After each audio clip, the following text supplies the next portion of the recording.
Tanner with J&RS, and today we'll be framing a support wall. They had a steel beam under their floor joists, about a 4-inch steel beam supporting those. We had to remove the beam, and now we have a 2-inch sag in our floor joists. So yeah, we'll try to lift those.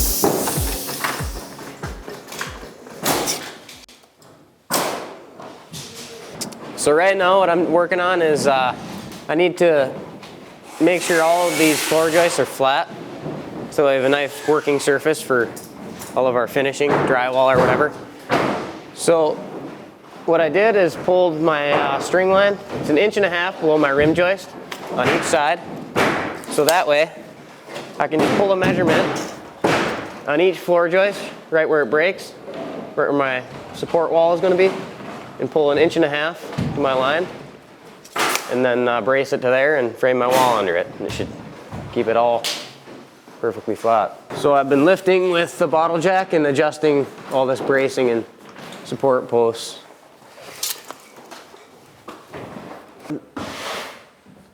Around the center it's a little bit more finicky. There's a lot more weight on it because upstairs there's a post supporting part of the ceiling joist upstairs, and it's transferring all that weight to the floor system.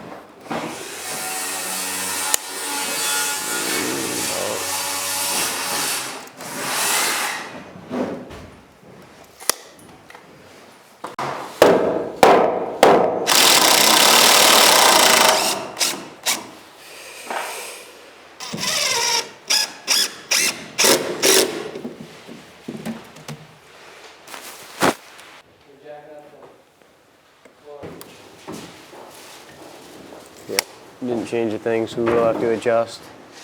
That's good. This, no. It's still quarter low, so we'll have to keep moving down. Well, looks like I got a little bit too much of an angle, so we'll drop that down and reset it.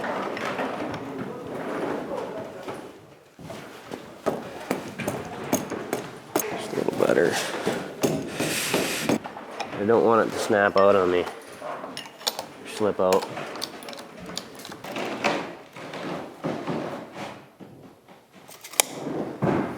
It's a bit closer. Got to go up 1/4 inch on that end one. Because this is a remodel and our foundation is sank over time, I can't use a level to do this because our rim joist on each side is not level anymore because one side is lower than the other because the foundation sinking. So that's why I had to use the string line. It's not optimal. It's the best we can do in some remodel situations.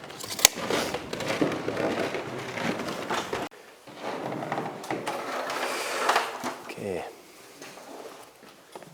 That one's supporting.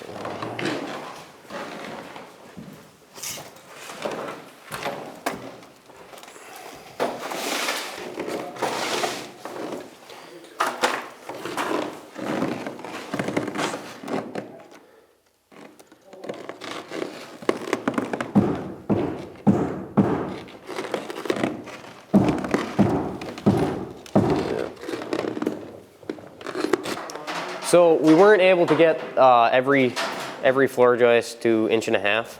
It ended up being just a little bit too finicky because, you know, everything's, you move one, you move another one, etc.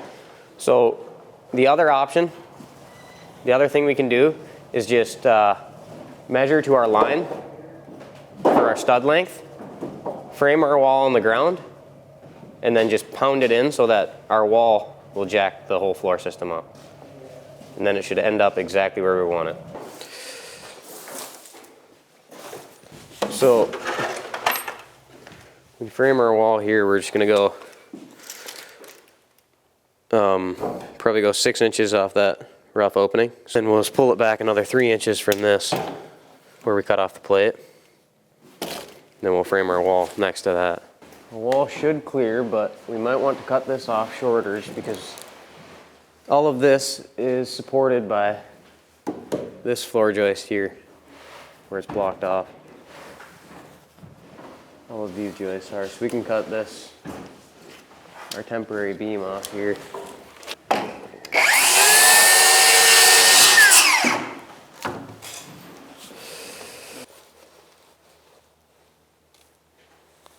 So right now we're laying out our walls. So when we frame our walls, what we're trying to do is maximize as much space in the garage as we can for them while still bearing on our floor joists upstairs.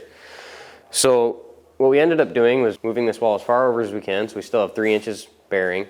And then when we came over here, we wanted our entrance in this exact spot. So we had to move our wall so it just staggers around.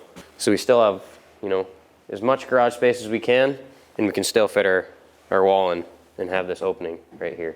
So 157.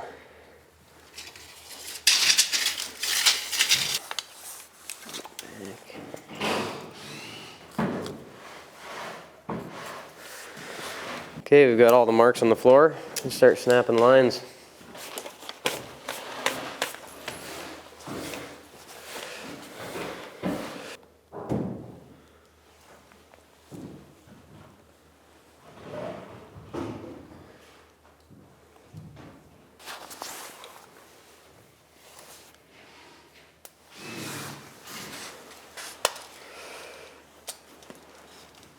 Sometimes I just like to transfer this over, make it a little bit easier to make a square measurement.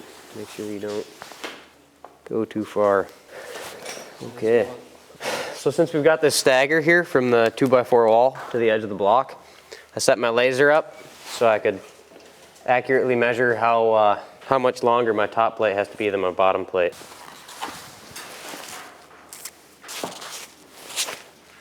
Just making sure there's not any crazy crown. And we'll crown them both the same way. I'm gonna make a mark at 3 inches because that's how far the block sticks out past that 2x4 wall. I can hold my bottom plate to that line.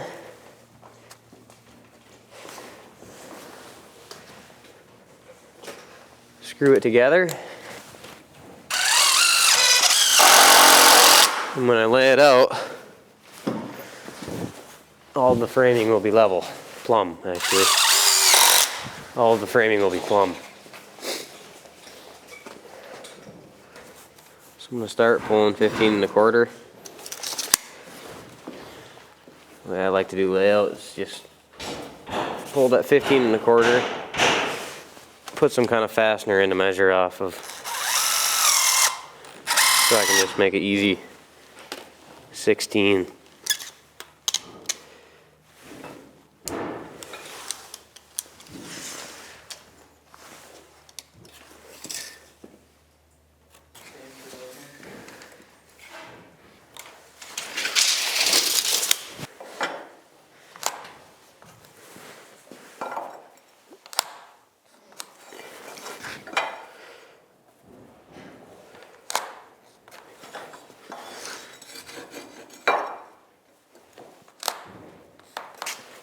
For taking our measurements for the studs, since each one's going to be different because our floor is vastly out of level, what we're going to do is he's going to put pressure on that plate, and I'm just going to measure to my line. That way I don't have to measure from, you know, concrete to the joist and subtract 3 inches. This way it's a little bit more accurate. 92 5/8. And we can just make a mark. You can just write down the measurement.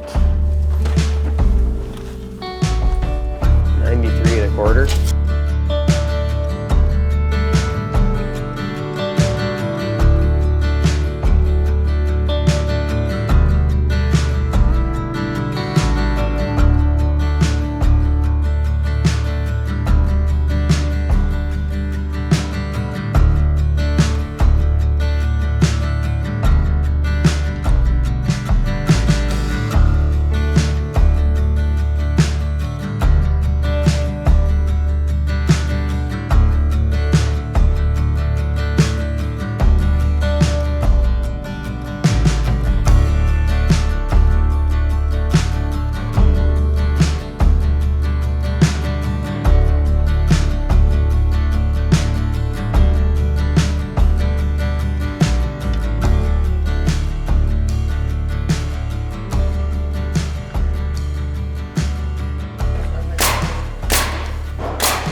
Okay, so we got the wall framed, ready to stand.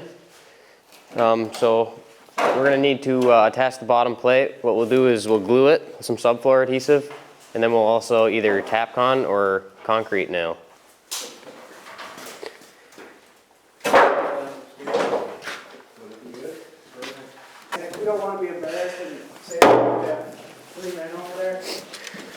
So when you nail on your double top plate, you still have to make sure you hit you nail right above all the studs, just so that plumbers and electricians don't hit your nails if they were to drill through the stud bay.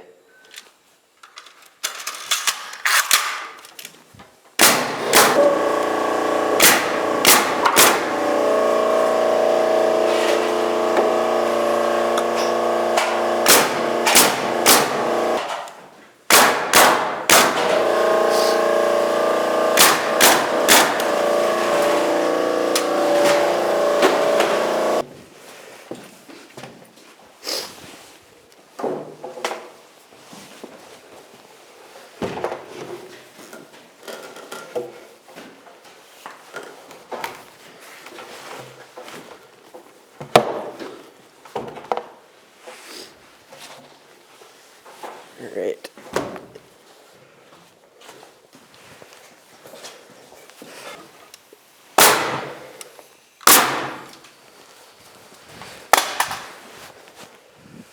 Okay.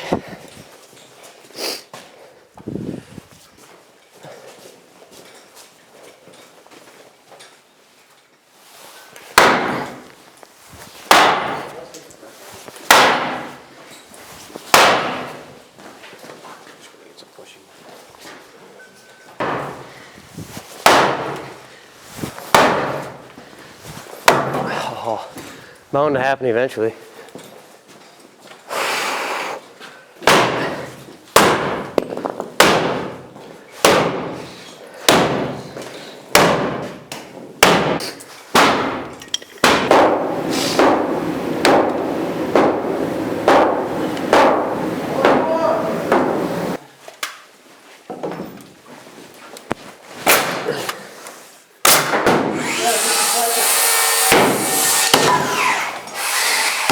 Oh yeah. Almost there.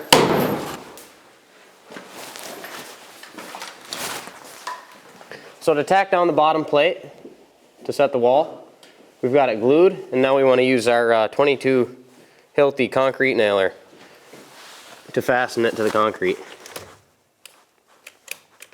That was a bit anticlimactic.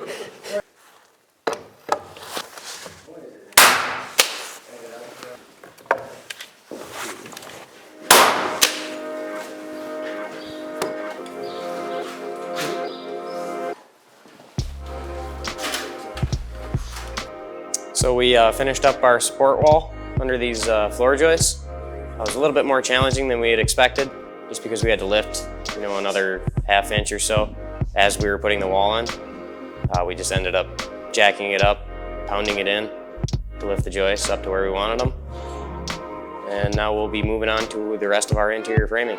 I'm Tanner Sundberg with J&RS. We'll see you next time.